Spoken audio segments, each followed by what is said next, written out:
Welcome to the Sharp Mind Show, episode 12. I'm Nate, the Fit Future MD, your host. Make sure you shop at instracell.com and pick you up a cool, inspirational t-shirt today. All right, so we're going to start today off with my favorite topic, which is value investing. Woo. So, we're going to talk about UPS, right? So, UPS is down 65% from its highs and it's trading at COVID lows. What's crazy, it's got a $71 billion market cap and it's got $90 billion in revenue, right? So its revenue is literally higher than its market cap, which is like unheard of in stocks, right? And what's really hurt UPS is this removal of the de minimis exemption, right? So the de minimis exemption is where you could send small packages from overseas like China or India or anywhere else like that without having to pay some kind of duty on it, right? Because of the value of the product, right? So I could drop ship a pair of headphones, or something and let it roll through and not have to pay any duties, right? But now every package has to have a duty, right, because of the Trump tariffs, right? So UPS is basically down 65% because of this, right? They're also been decreasing their dependence on Amazon as well, or Amazon's decreased their dependence on UPS. Either way you want to look at it, but the margins on the transactions from Amazon are so small that, to me in the long term, it's going to be better for them not to be doing Amazon packages, right? Because you're talking about, like say, we talked about Ford yesterday having a 7% margin. If you're only having a 5 to 10% margin on something, it may not even be worth it to continue to do, even though it's making you some money, right? So that's why it's got, weak guidance, right? And a weak outlook, right? As far as they're not growing their money anymore, their money is kind of shrinking, right? Their revenue is going down, right? So their volume, their profitability is going down, all that kind of stuff, right? But it's sitting at $83.85 this morning. Its dividend is $6.56, which makes it a 7.75% dividend, which is like high, right? Hotness, But it's a clear value stock here. Like, let's see, the PE on this thing. Let's see, PE is 12.6, right? So it's a clear. The PE is 12.6. It's a clear value stock here. All right, so we're definitely going to be putting this on the watch list, and we're going to be looking for an entry price on something like this, right? Let's say just like Ford yesterday, we got a high dividend, we got a big brand name, and they're down because of some kind of something, but still a good company, right? Other than FedEx overnight, pretty much everything that you're going to want to ship is through UPS, right? Let's say, so here when we're Amazon packages, we had to go to the UPS store to return the packages. Well, now, those packages are being taken to Staples, right, instead of the UPS store. So, like I say, handling those packages for Amazon was probably, making them a little money, but it's not enough to, justify continuing to do it. So I would say that's definitely a good thing long term, right? And so you're looking at UPS long term, like what's coming to package delivery, right? Automated vehicles. So like, can you imagine not even having to have a driver? You're talking about autonomous robots coming, right? So can you imagine like robots delivering your package, right? All that's going to bring cost of delivering packages down, right, over time. So that's really what we're looking at when we're talking, because I do value investing for long-term investing, right? So that's a minimum 10 years. So we're about to be in 2026, in September now. So 10 years from that is 2036. By 2036, are we going to have autonomous vehicles that drive themselves? Are we going to have robots that deliver the packages? That kind of thing.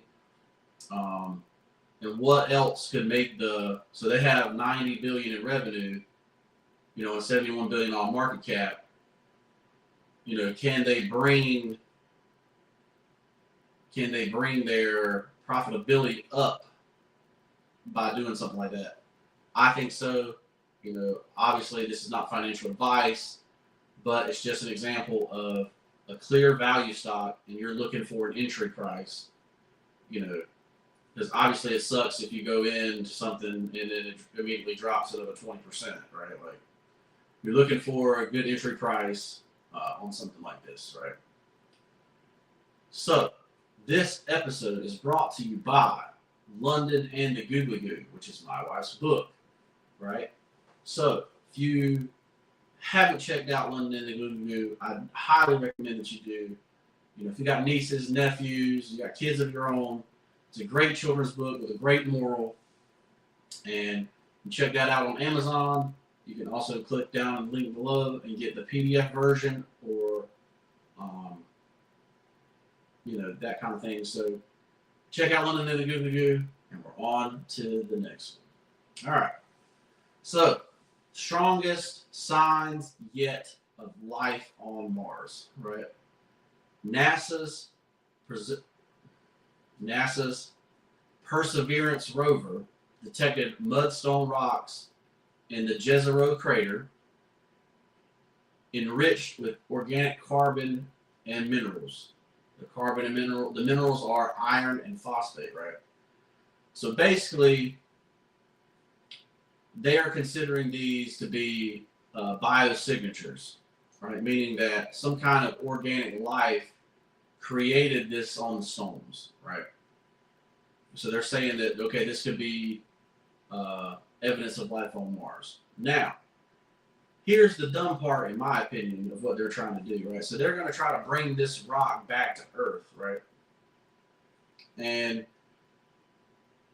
I don't know if y'all have ever seen any alien movie ever, but the way the alien escapes is you bring the rock samples back onto your spaceship, and then it gets loose, right? So, in my opinion, like, you think you can quarantine something in a glass case and then it gets out, right? So we've seen that on Earth, when you're talking about COVID. COVID was in a lab in China.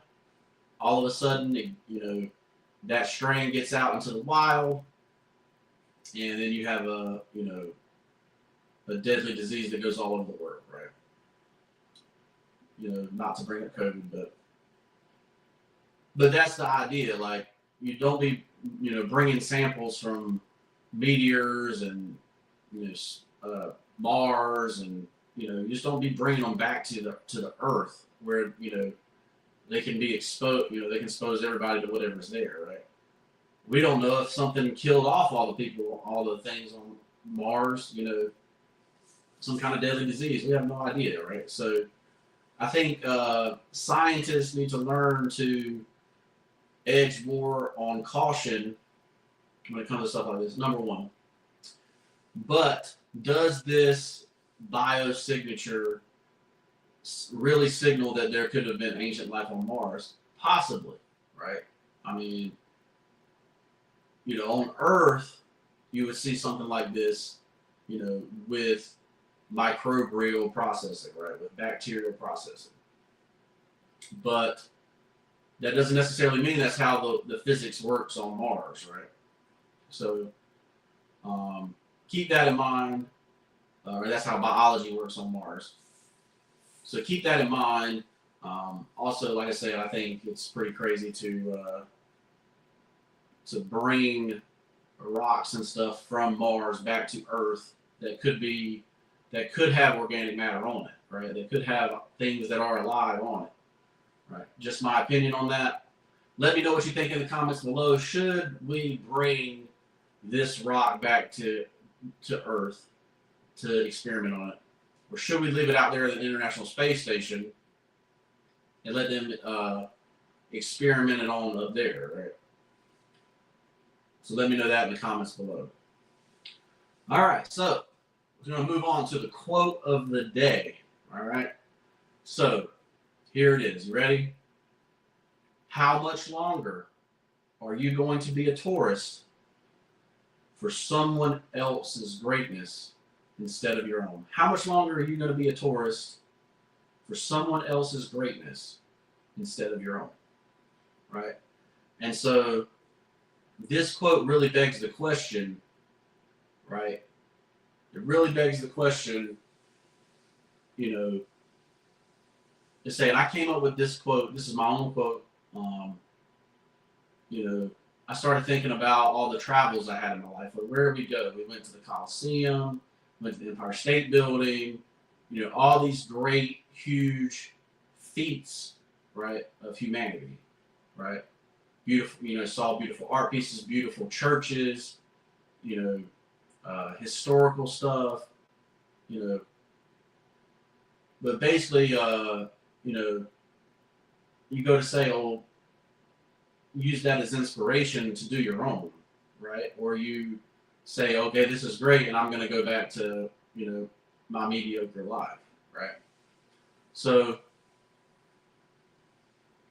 this is what I'm saying is like, it basically makes you feel like, oh, I should be doing something big like this too, right? You know, this was somebody that came from nothing and made something huge, made something impactful, right? You know, let's say when I went and lived, you know, basically lived in New York, you know, for a summer, and, you know, took the LIR into the city, you know, and saw these great huge buildings that they built on a little tiny island in New York, you know, called Manhattan, right? And then, you know, you go into Central Park, and then you see all the buildings around Central Park, like, it's like, wow, humans could really do stuff this big. It makes you think bigger, right? So that begs the question for the day, right? How much longer are you going to look at somebody else's greatness before you build your own, right? They say, and I've come up with this saying before, you know, about investing, but start today, right? Like, say, I'm going to make something big, and we're going to start it today, right? So if you haven't started today, make sure you hit me up for life coaching, right? I'm Nate, and I'm a life coach. So if you want to do something and get your, you know, get something that people would come and be a tourist to your greatness, hit me up for life coaching, and we'll get you started doing that, right? So that is the quote of the day. All right. So today on our life coaching journey, we got Jesse, right? Jesse has $27,000 in credit card debt and avoids looking at his statements. Says, I'll never get out of this hole, right? So I've been in thousands of dollars in multiple $10,000 of credit card debt several times in my lifetime. Okay. Now, you can say all you want to about the debt snowball, the avalanche, all that kind of thing. But the truth is, most of the time, the only way I was able to pay that kind of stuff off is to get a big lump sum of money, right? Whether that been a settlement or so during COVID, they allowed you to take out your 401k without penalty. So when we renovated this house, right, I ran up, about $12,000, $13,000 in credit card debt. And during COVID, they took away the penalty for taking out your 401k. So I took out my 401k and paid off that debt, right? Now, some would say that that wasn't a smart idea, or that's going to cost me a lot of money in the end, and maybe it will. But the simple fact is, your first rule of life is you got to be able to buy food, you have to have shelter, all that kind of stuff, right? So, investing, paying yourself first is good, but if you don't have your basic minimal needs, paying yourself first isn't going to work, right? So you're going to always, and honestly, paying yourself first, so the 401k is paying myself first, honestly, that allowed me to have what's called a social safety net, or whatever you want to call it. But that goes to say, for this person, you're $27,000 in credit card debt, you make $50,000 a year, right? It's a deep, deep thing to get out of that, right? $50,000 a year is not enough to be able to make really a dent in this. So, if you're actually going to do it with the debt snowball or the debt avalanche, you're going to have to sell your possessions, right? Number one, anything that you can get rid of, you're going to get rid of. Number two, you're going to go find a second job, right? And what people really freak out when you say, okay, you need to go find a second job, right? And the reason that is because they think you're going to have a second job forever, right? You can have seasons of your life where you work harder to accomplish a goal, right? And honestly, if this person was going to, wanted to start a business or something like that, want to start a side hustle, then I would set them up for that side hustle, right? But this particular person doesn't want to do that. They want to be a regular person. So the only way to get out of credit card debt as a regular person is to get that second job and start paying the credit card down, right? This particular person doesn't own a house, so they don't have equity in the home. You can't sell the home and get out of debt, that kind of thing. So you just need to know that this credit card debt is a temporary problem, right? $27,000, you're not out of the loop yet. You go get that second job, hopefully you have some sort of skill that you can do the second job in that pays you a little bit more, right? So,